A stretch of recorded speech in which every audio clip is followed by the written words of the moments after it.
अस्सलाम वालेकुम। Joint session के साथ मैं हूँ सैयद आज शनाज। इब्तिदा में ही तारुफ कराए देते हैं कि हमारे साथ आज कौन है। पैनल में जनरल रिटायर्ड गुलाम मुस्तफ़ा हमें ज्वाइन कर रहे हैं। अबू ज़र सलमान नियाज़ी आईनी कानूनी माहिर हमारे साथ प्रोग्राम में आज मौजूद होंगे। राना मुबशर साहब कराची से आज हमें ज्वाइन कर रहे हैं, जबकि अतर काज़मी हमारे शो का हस्ब मामूल हिस्सा इस्लामाबाद स्टूडियो से हमारे साथ मौजूद हैं।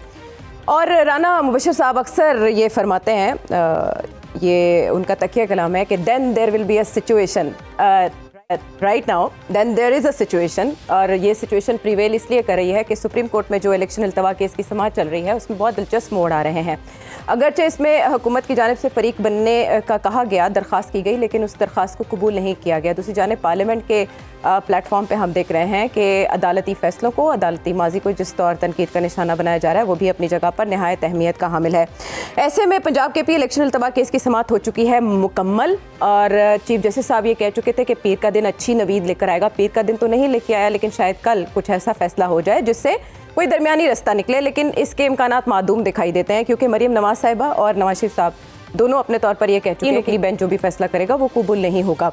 अब सुप्रीम कोर्ट ने फैसला महफूज कर लिया है और कल ये फैसला आने जा रहा है, लेकिन उससे पहले जो बयानात आ रहे हैं वो खासी अहमियत के हामिल हैं। वज़ीर आज़म शहबाज शरीफ क्या फरमा रहे हैं वो शामिल करेंगे। पूछना चाहता हूँ कि मेरे बारे में या दूसरों के बारे में आपने फरमा दिया कि आज असेंबलियों में तकरीरें करते हैं, इन्होंने जेलें काटी हैं। क्या हमारे खिलाफ जो बेबुनियाद केसेस बनाए गए थे, क्या हम जमानत की हद तक सुरखरू होके आए हैं कि या फिर हम खुदा न खास्ता हम बेइज्जत होके आए हैं? मैं इस ऐवान का मुंतखब नुमाइंदा हूँ। मुझे अगर बात करनी है तो पहले मैं अपने गिरेबान में झाँकूंगा। इसी हवाले से यही कानून सब पर लागू होता है। जनाब स्पीकर, पूरी कोलिशन गवर्नमेंट ने मौजूदा बेंच के ऊपर अदम एतमाद का इजहार किया है। चीफ जस्टिस इस बात का ख्याल करें कि अगर वो फुल कोर्ट को बिठा दें माइनस जिन दो जजेस ने पहले ही रिक्यूज किया है, तो वो फैसला शायद पूरी कौम को मानने में जरा भी जनाब स्पीकर दिक्कत नहीं होगी। आज की समाअत में चीफ जस्टिस साहब ने इस नुक्ते का भी जवाब दिया और उनका ये कहना था कि आप अटॉर्नी जनरल साहब को, उन्होंने ये कहा कि आप लार्जर बेंच के हवाले से दलाइल दें, तो वो फिर भी मंतकी हैं। अब फुल कोर्ट तो नहीं हो सकता, लेकिन फुल कोर्ट मीटिंग हो सकती है। अब आज प्रोग्राम में इस नुक्ते पर भी हम रहनुमाई लेंगे, लेकिन क्या क्या पॉसिबिलिटीज़ हो सकती हैं। फवाद चौधरी साहब ने बहुत दूर की कोड़ी लाई है, वो क्या कह रहे हैं वो सुनेंगे।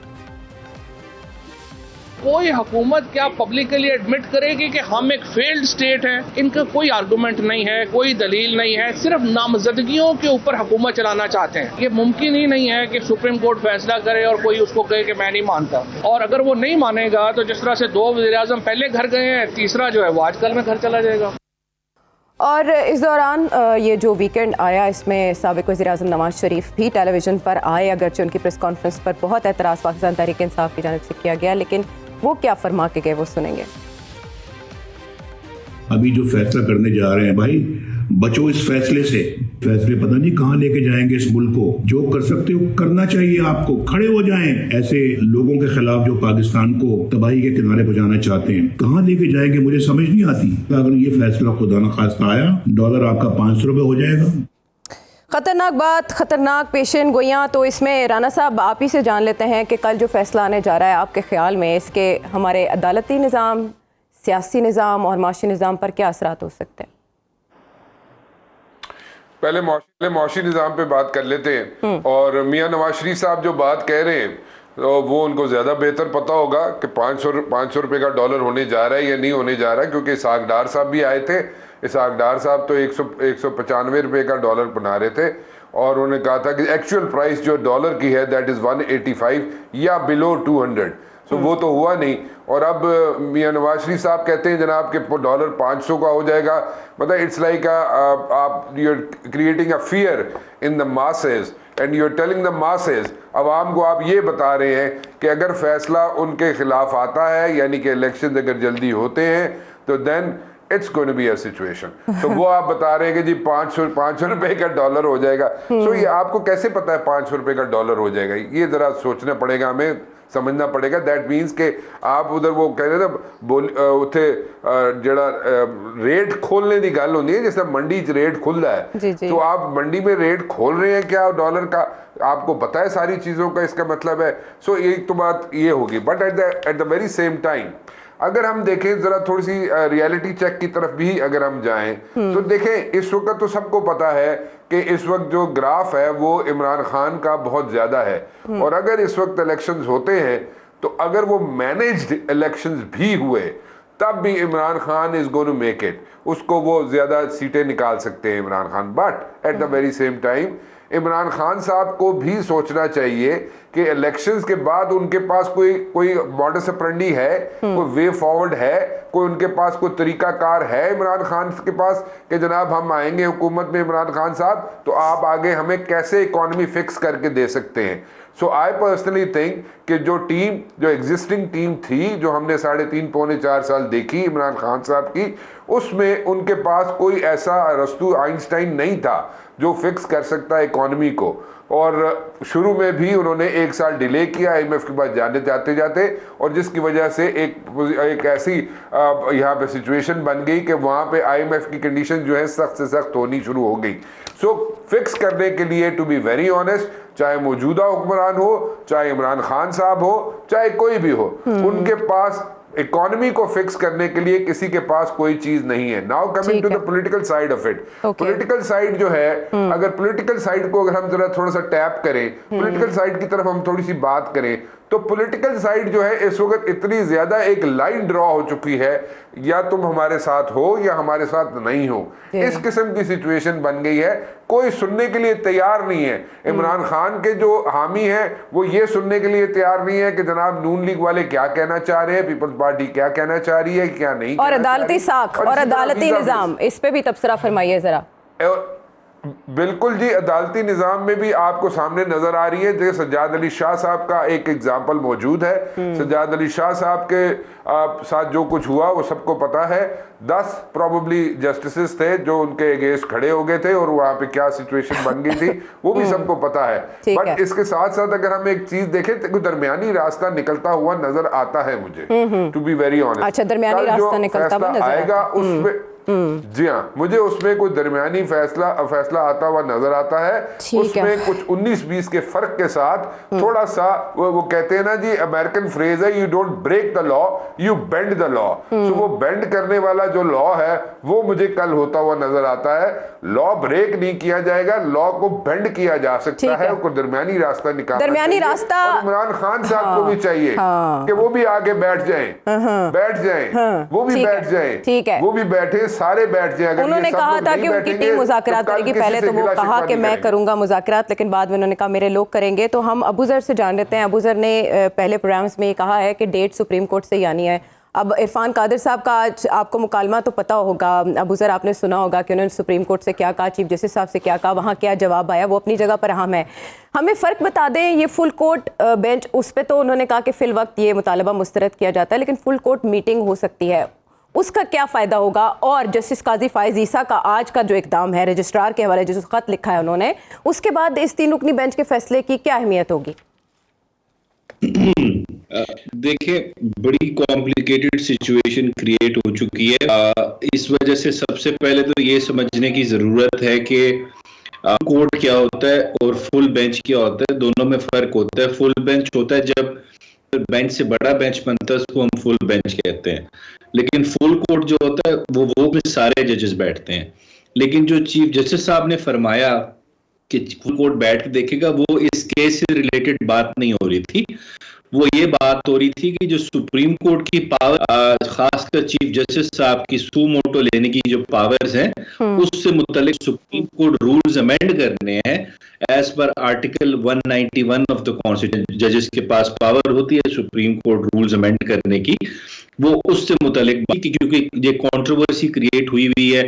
एक जजमेंट है 5 मेंबर बेंच जो कहती है कि सुप्रीम कोर्ट के चीफ जस्टिस की ही सवाबदीद है बेंच बनाना, बेंच कॉन्स्टिट्यूशन कॉज लिस्ट बनाना, सारी चीजें जितनी भी हैं, और सू मोटो भी लेना।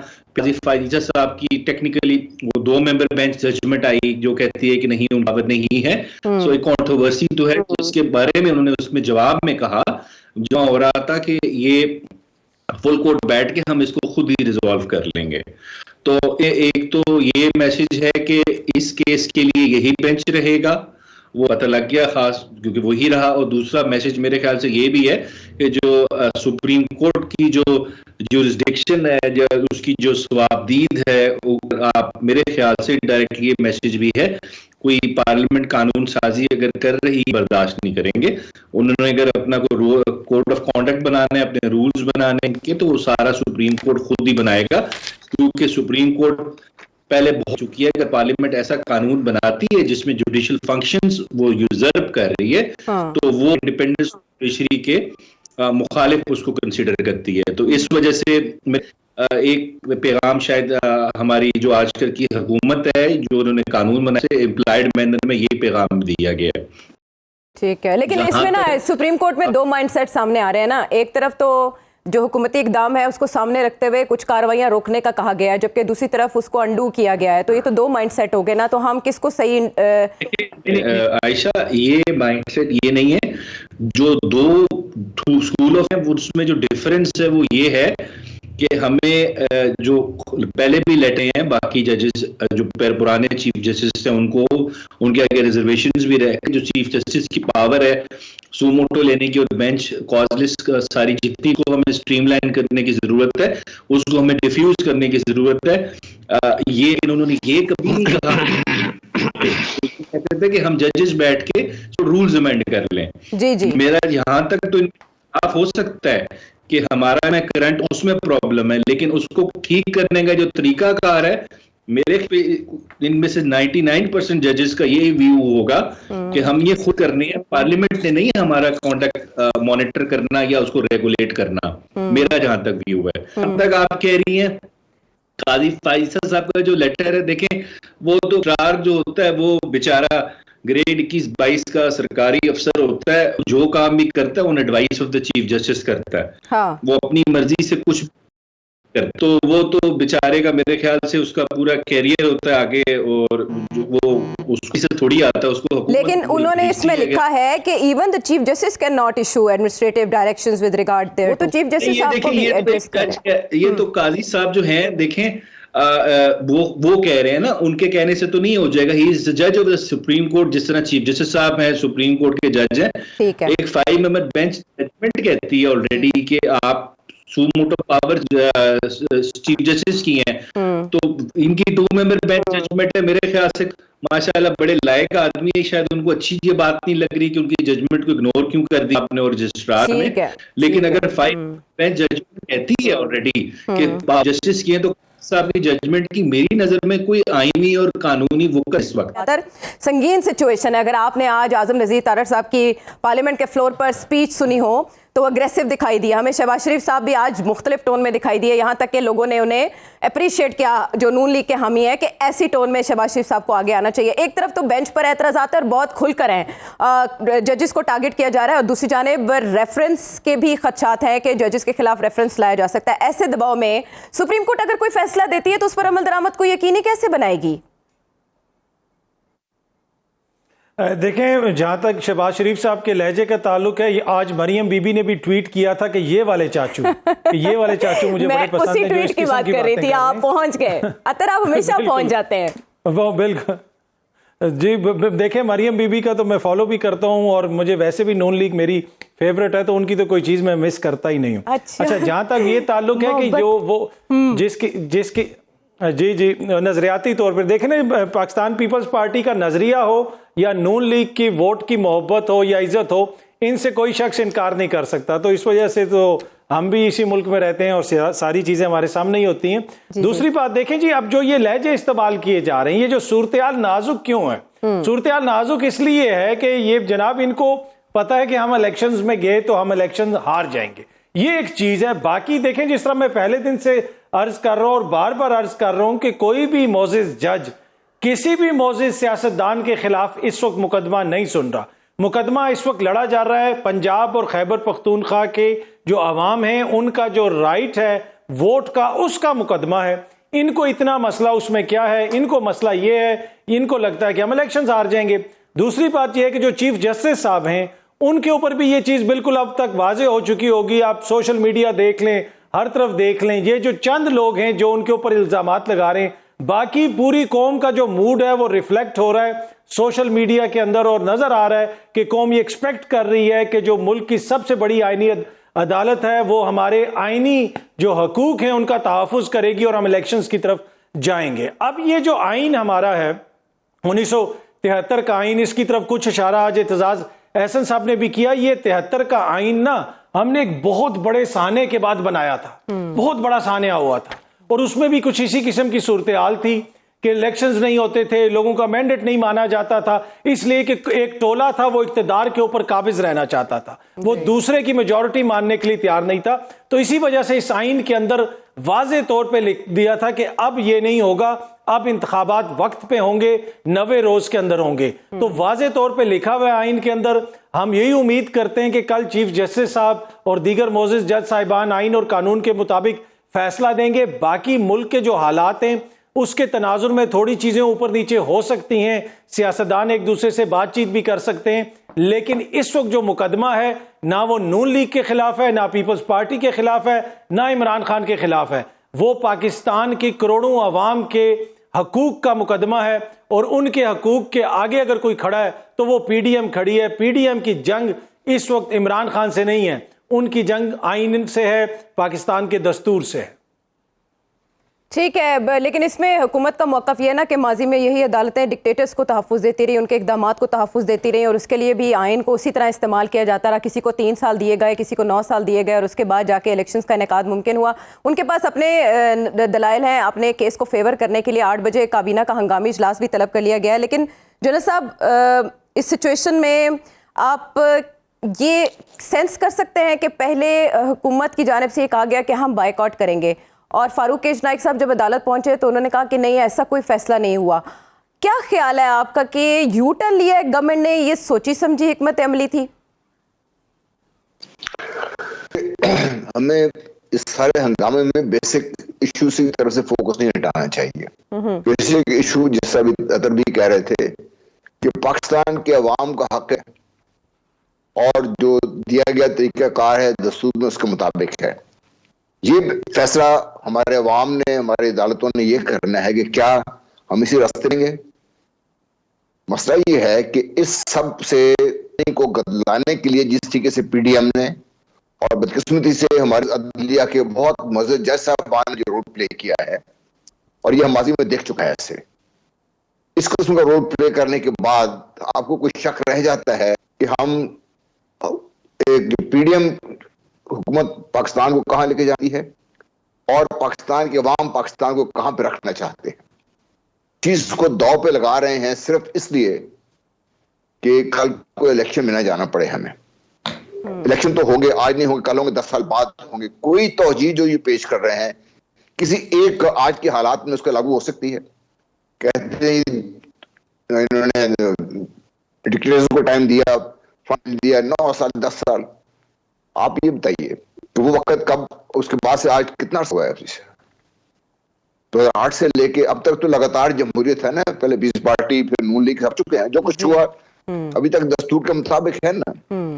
यही जो जज साहबान थे, इनमें से 3 जज जो उनका बेंच बैठा हुआ है, इन लोगों ने सू मोटो लिया और सू मोटो लेके जो काम किया उससे अब अदालत है जो हुक्म करना, उसका हुक्म मानना हमारे पे फर्ज है पाकिस्तान के अंदर। सबको बहुत अच्छा लगा, अदालती निजाम, आइन की फतह हुई, कानून की फतह हुई, ये छलांगे मारते हुए जाके हुकूमत में बैठ गए। और वही 3 जज जो फैसला करने लगे हैं, वो मोटो को जो इस दफा लिया गया है ये हराम बनाने के लिए किनको इस्तेमाल किया गया, क्यों इस्तेमाल किया गया इसमें, और जो भी इस्तेमाल हुआ इसमें वो क्यों इस्तेमाल हुआ इसमें। आप देख रहे हैं कि किस तरीके से पाकिस्तान के कोई इदारे हैं उनमें किस तरीके से तबाही आ रही है इस चीज में। आखिरी इदारा जो आखिरी उम्मीद पाकिस्तान के अवाम की है, पाकिस्तान की मज़हब दिया है, और जिस जगह इसको मुकदमे खड़े हैं हमारे सुप्रीम कोर्ट, इसके ऊपर सिर्फ अल्लाह ताला की अदालत है यहाँ पे। इसके बारे में जो कुछ कर दिया है पिछले 1-2 हफ्तों में हमारे लोगों ने, हमारे तौर पे जिनके फराइज में शामिल है कि अपने इदारों का तहफ़्फ़ुज़ दें,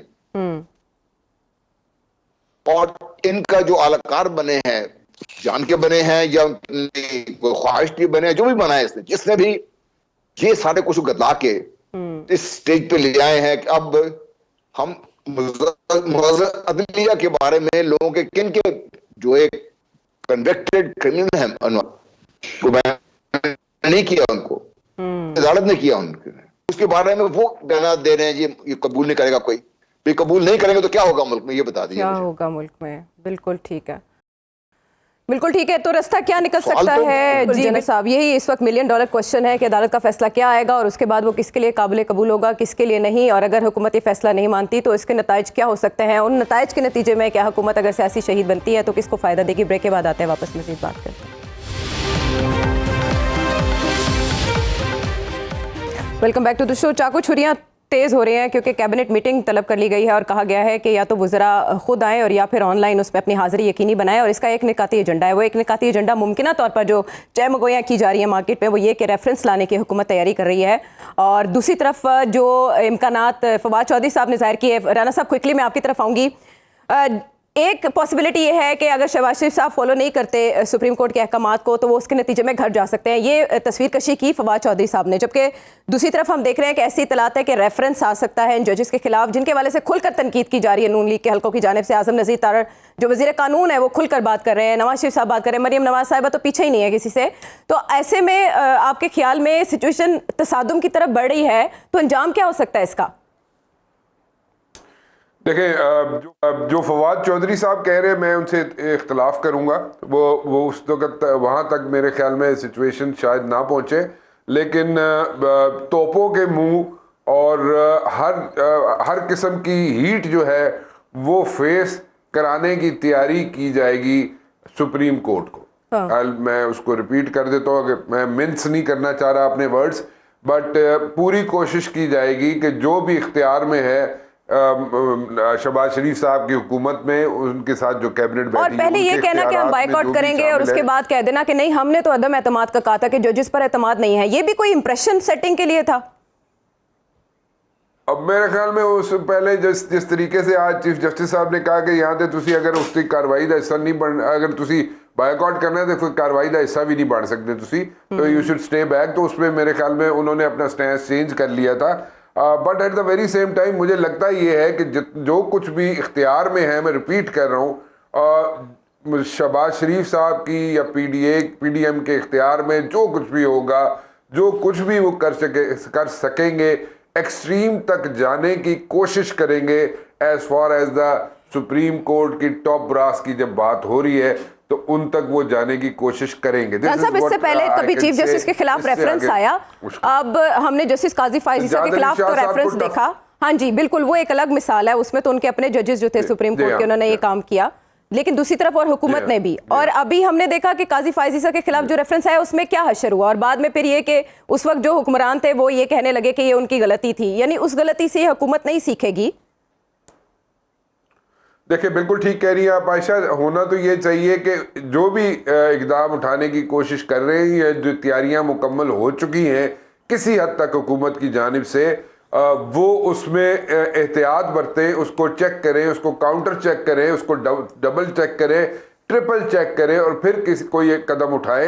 अगर कोई हैप हैजर्डली कदम उठाया गया और रातों रात उठाने की कोशिश की गई, या कल सुबह फर्स्ट हाफ में अगर उठाने की कोशिश की गई, फैसले से पहले उठाने की कोशिश की गई कोई कदम और हैप हैजर्डली उठाया गया, तो वो बैकफायर कर सकता है। और वो बैकफायर इस तरह स्वीयरली करेगा कि वो मेरे ख्याल में फिर हुकूमत के लिए मुश्किल हो जाएगी। सो आई पर्सनली थिंक कि व्हाटएवर द हुकूमत इज थिंकिंग या व्हाटएवर दे आर कुकिंग, जो भी कर रहे हैं, मेरी इतलात ये हैं कि वो almost it is done.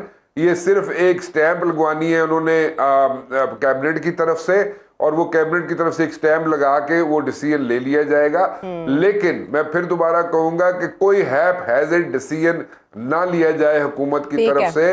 Cautiously एहतियात करें, बिल्कुल एहतियात की बहुत जरूरत है दोनों तरफ से। और एग्जाम्पल्स सामने जरूर रखें, हाँ सामने ये मिसाल रख लें, माजी को देखें, उसे याद रखें। बहरहाल तुंदो तेज बयानात का सिलसिला भी जारी है। अबू ज़र आपसे रहनुमाई लेंगे, जो भी रेफरेंस जज के खिलाफ आता है, अभी उसमें तनकीद भी की जा रही थी कि चीफ जस्टिस ने एक जज को साथ बिठा के कहा कि हमारा पैगाम देना मकसूद था। क्या आईनी तौर पर चीफ जस्टिस ऑफ पाकिस्तान के खिलाफ रेफरेंस लाया जा सकता है, और उसके बाद उसका प्रोसेस क्या होगा उस पर कार्रवाई का? भी सुपीरियर कोर्ट के जज, जब सुपीरियर कोर्ट होती है आपकी हाई कोर्ट और सुप्रीम कोर्ट, उसके खिलाफ रेफरेंस फाइल हो सकता है सुप्रीम जुडिशल काउंसिल में, लेकिन उसके लिए जो ग्राउंड्स हैं वो इतने कोई आसान नहीं है। उसमें या तो फिजिकल या मेंटल इनकैपेसिटी हो, वो ग्राउंड होता है, या मिसकॉन्डक्ट का कोई केस होता है। तो मिसकॉन्डक्ट देना बिल्कुल नहीं फॉल करता अगर आपको कोई जजमेंट पसंद नहीं आई, और बेशक वो कानूनी तौर पे गलत भी जजमेंट है, अगर कोई जज गलत जजमेंट भी दे देता है तो उसकी बेसिस पे भी आप उसके खिलाफ रेफरेंस नहीं फाइल कर सकते, वो मिसकॉन्डक्ट नहीं बनता। तो इस वजह से गवर्नमेंट को करना है तो बिल्कुल अपना शौक पूरा कर लें।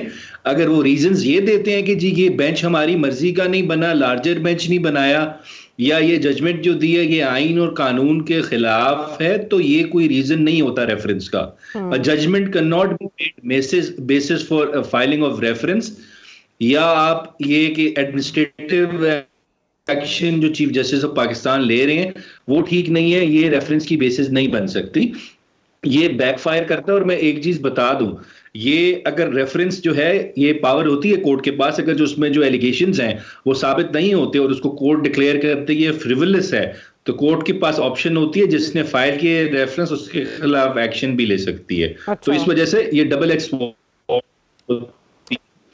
ये स्वाबदीद होती है कोर्ट की, वो सुप्रीम जस्टिस जी। और जहां तक देखें ये समझ नहीं आ रही, देखें हम बाइकआउट करेंगे, कल इन्होंने फैसला किया, मेरे अपनी नजर में ये खाली पिस्टल होता है उसको चलाने की कोशिश कर रहे हैं कि किसी तरह हम जो सुप्रीम कोर्ट है उससे वो बात मनवा लें जो हम मनवाना चाहते हैं, और वो ये है कि नजरिया जरूरत को अपहोल्ड कर दे सुप्रीम कोर्ट, और आईने पाकिस्तान का जो क्लियर कमांड है, जो क्लियर डिक्टेशन है, उसको सुप्रीम कोर्ट इग्नोर कर दे। ये सिर्फ कोशिश यही की जा रही है, क्योंकि देखें एक केस होता है जिसमें कोई तशरीह करनी होती है, आपने सफेद को ऑफ वाइट करना होता है तो जज राइट लेफ्ट हो जाता है, लेकिन जब ब्लैक एंड व्हाइट सामने हो और आपने एक कलर चूज करना और आइन कह रहा है कि 90 दिन का टाइम पीरियड है, उससे आगे पीछे नहीं हो सकता, तो ये अगर जज ये फैसला दे दें आज आके जो तो ये चाह रहे हैं पीडीएम वाले, तो इन जज हजरात को हिस्ट्री कभी माफ नहीं करेगी, और इन लोगों को पता है हिस्ट्री ने उस जज को हमेशा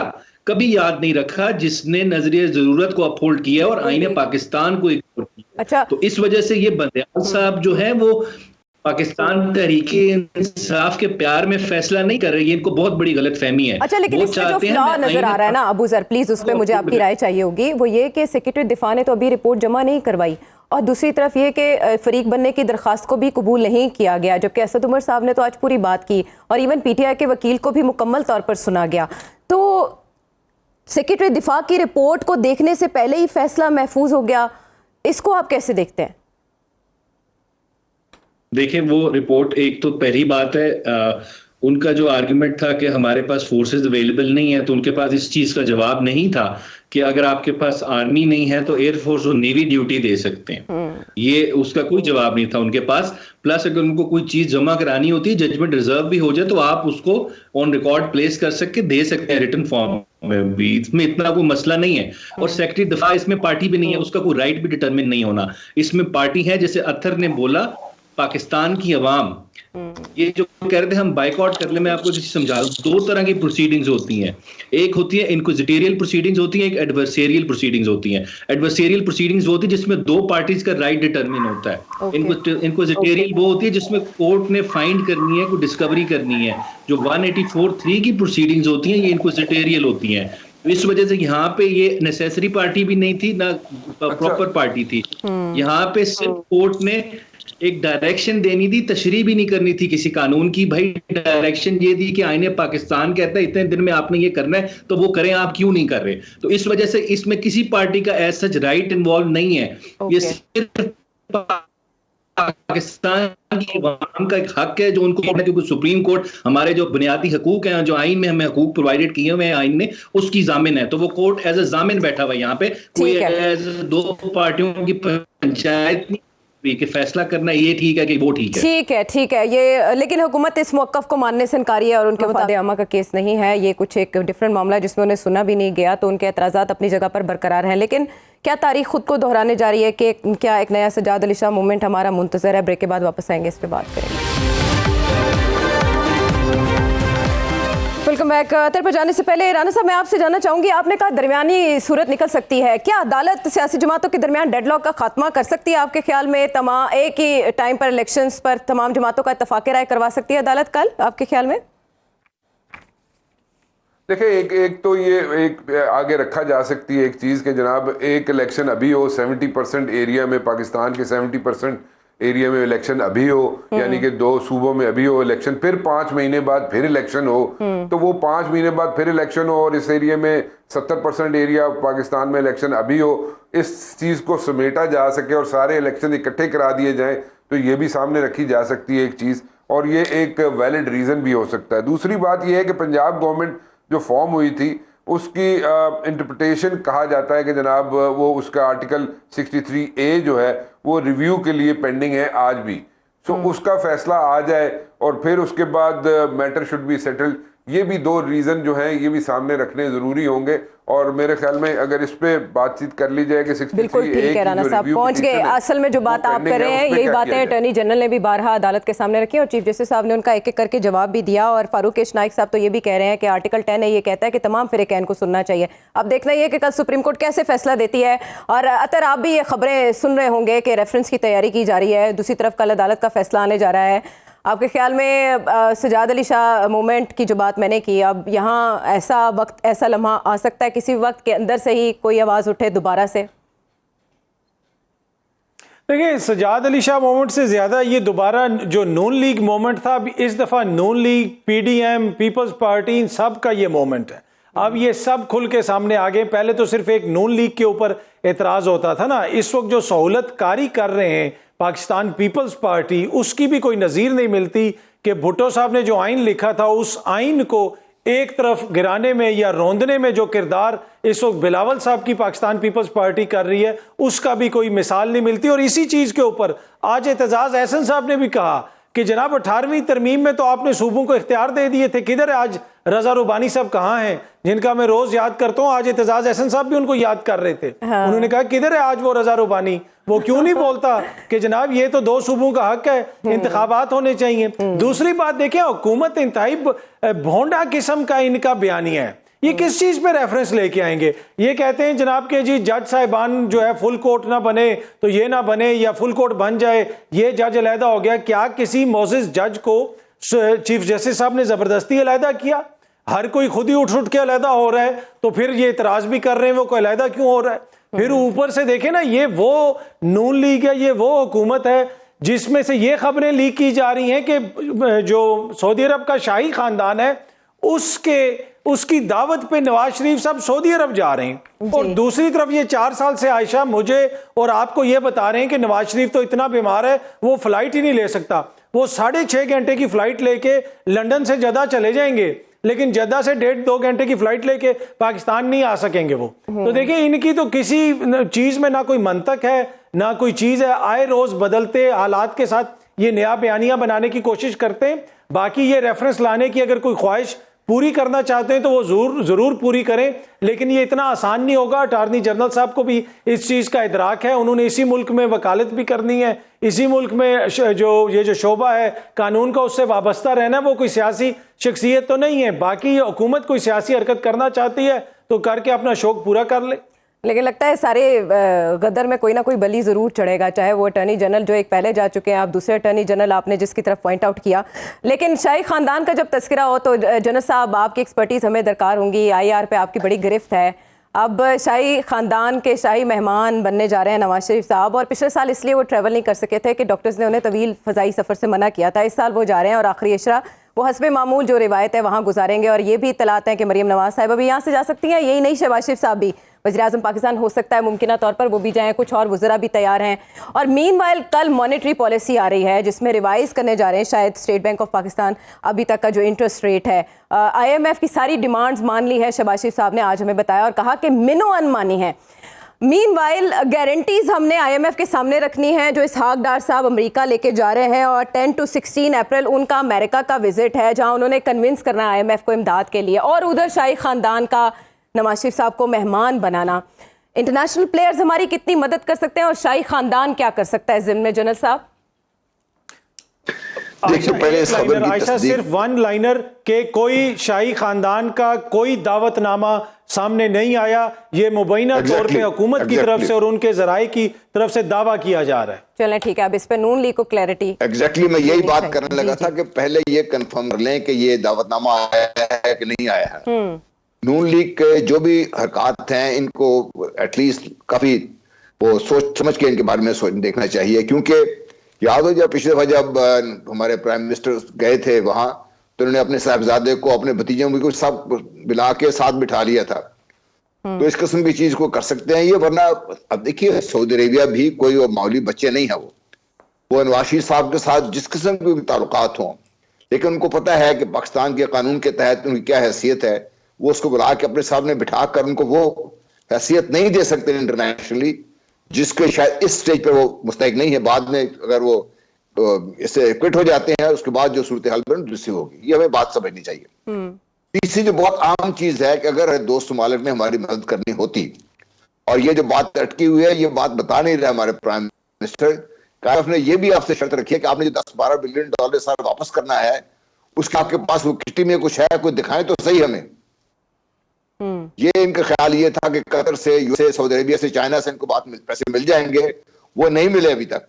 क्यों नहीं मिले अभी तक? IMF क्यों इस बात को आप प्रकट है आपको इस बात पे?